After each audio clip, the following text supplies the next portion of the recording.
Philosophy here at Gridiron Glory is why settle for one when you can get two? And that's exactly what you're getting with the extra points this week. I'm now joined by Erik Threet and Sean Neidig, excuse me. And guys, before we get to Erik, Sean, I'm going to ask you, what went on in your game tonight? Yeah, this was a huge game for Bloom-Carroll tonight. They're one of those teams that likes to hit the ground running, and boy did they ever tonight. Dylan Jude took the opening kickoff all the way to the house just as the game was getting started, and he was only getting started as well. Now here you can see the Bulldog fans were fired up for homecoming against their rival Liberty Union. These guys were feeling it. Bloom-Carroll went up 28-13 halfway through the second quarter, but here quarterback Kyle Varney is trying to get things going with a nice little run, but then shortly after that play, he's going to throw an interception to Dylan Collier. And Dylan Collier, that is a name that you're definitely going to hear later.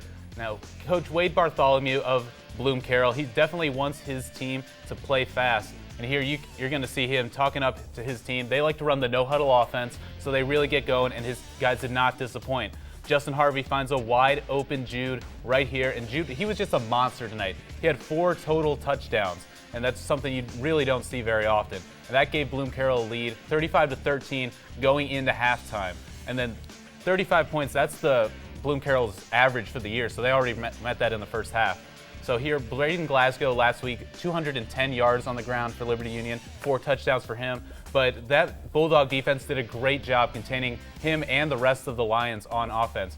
There were a lot of fumbles in this game. They were just sloppy on offense, a lot of penalties as well.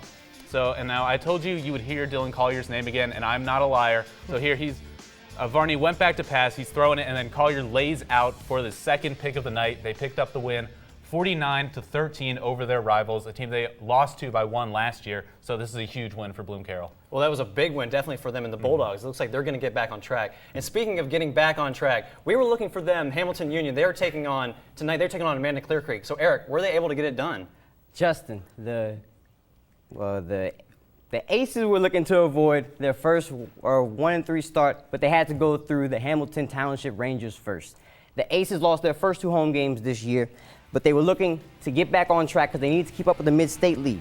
And the Aces brought it. From the jump, they had energy, they had hype, they were excited, from the coaches to the fans to the players. And they forced the Rangers into a 3-and-out. And after a shanked punt, the Aces got the ball right outside of the red zone.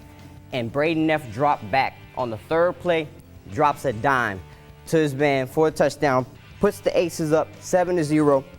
And they continued this momentum. It was a great start for them, and it started on defense. And on their next defense possession, they blocked the punt. They blocked the punt, and they got the ball right back in Hamilton Township territory. And this is where it all went wrong. Hamilton Township killed their momentum when they stopped them on 4th down. And what was the turning point of this game, Erik? Because it seemed like that was one of the turning points as well. They put together a drive that led to a touchdown. They finished the drive with a touchdown after a 4th down conversion. They rolled out number 8, Patrick Robinson, rolled out, dropped the touchdown, and Amanda-Clearcreek went on to have a 1-3 start. Hamilton Township beat them 34-14. And there's a big win for Hamilton Township. And guys, thanks for the great work. 2 good games out there. Now for our top tweets of the week,